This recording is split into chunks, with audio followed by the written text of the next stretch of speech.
I thought as I drove to Portland. What a quandary. Walter Alden Leeman, Jr. had been my best friend since 1979.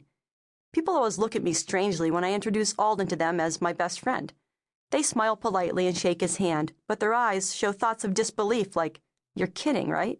This short, fat old man is your best friend?"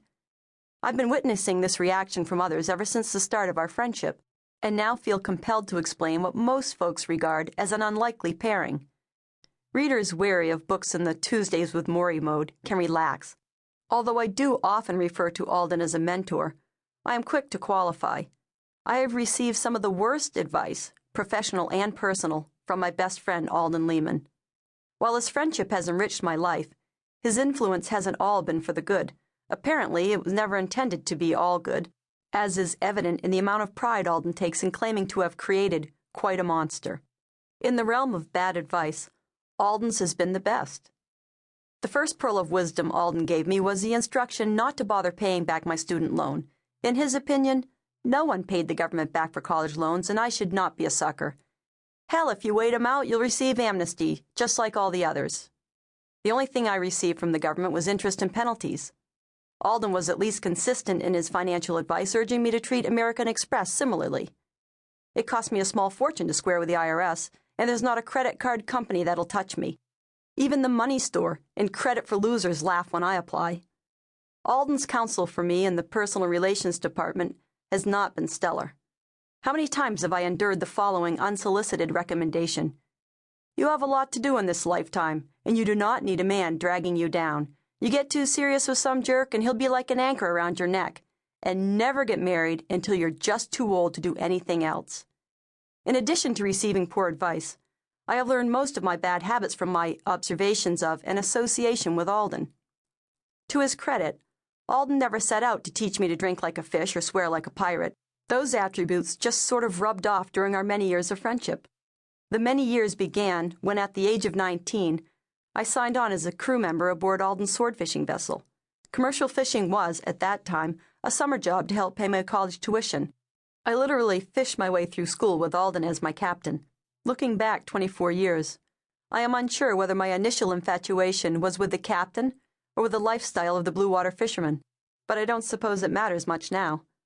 The first 8 years of my fishing career were in the employ of Alden, and he gave me my first shot at being a captain. I can say with confidence that Alden Leeman is one of the savviest fishermen, or boat people in general, that I've ever met in all my life, on, in, or around the water. I have learned more from my best friend than I have from anyone else from whom I've ever learned anything, and that's saying a lot, as I can learn something from anyone. Fishing, gear, seamanship, navigation, boats, rigging, all very important aspects of my education, but nowhere near as interesting as the life lessons Alden has unknowingly shared.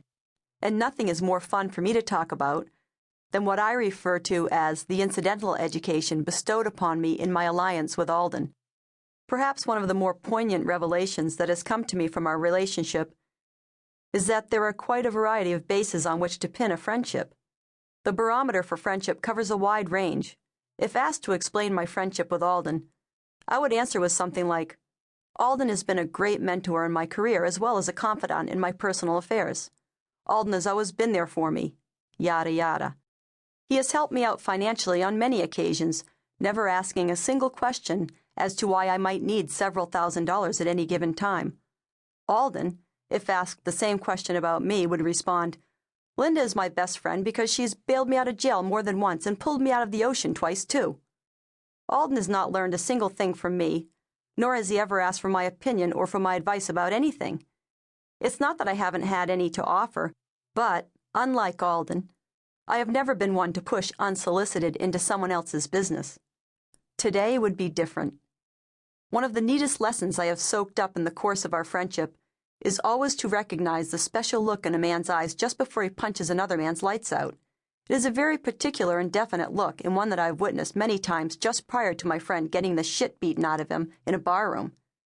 Alden is adamant about never having hit another man first, but I'm usually around to remind him that he also has a knack for taunting the most innocent and gentle person into swinging a roundhouse into his nose. The word goad comes to mind when contemplating Alden's social graces. In spite of his bad habits and shortcomings, Alden is the most amazing man I've ever encountered and has been